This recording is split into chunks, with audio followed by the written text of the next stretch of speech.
1TV Patrol. Lumad Usamis noon, may serbisyo isip bagong City Fire Marshal sa Usamis. Anong detalye ni Johnny Tommy? Adunay bagong leader ang Bureau of Fire Protection BFP Usamis City Fire Station. Human itudlo si Fire Inspector Precious Marciano R. Cortez, MPA isip bagong City Fire Marshal sa Dakbayan.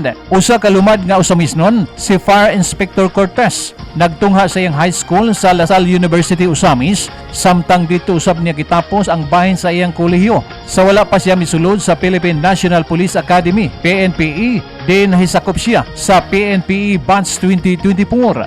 Sa wala pa ang iyang bagong assignment sa Usamis City, si Fire Inspector Cortez mo'y nagserbisyo isip hipi sa Station 6 sa Kauswagan Fire Station sa Cagayan de Oro City. Di nailhan siya sa iyang dedikasyon sa fire prevention, emergency response o community safety programs.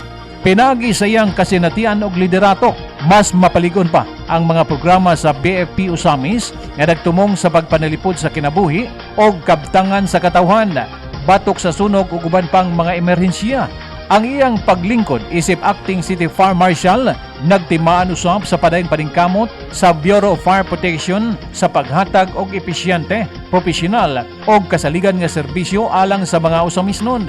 Ang mga personnel sa kabumbiruhan ang mipahayag sa ilang suporta kang Fire Inspector Cortez, samtang siya nagatubang sa iyang bagong tahas isip Pangulo sa Usamis City Fire Station, uban sa tumong nga mapadayon ang taas nga kalidad sa serbisyo publiko alang sa katawhan sa Usamis. Alang sa 1TV Patrol, Johnny Tommy reporting.